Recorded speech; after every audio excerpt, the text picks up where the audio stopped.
Here I have FOSSIBOT F101, and today I'm going to show you how to format SD card on this device.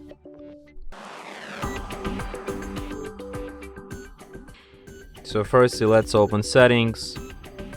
Then you should go to the storage section, switch to SD card here, tap on 3 dots and select format.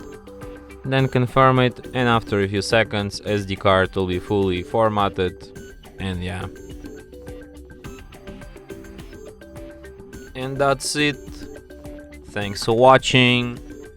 If you find this tutorial useful, don't forget to hit that like button and subscribe to our channel.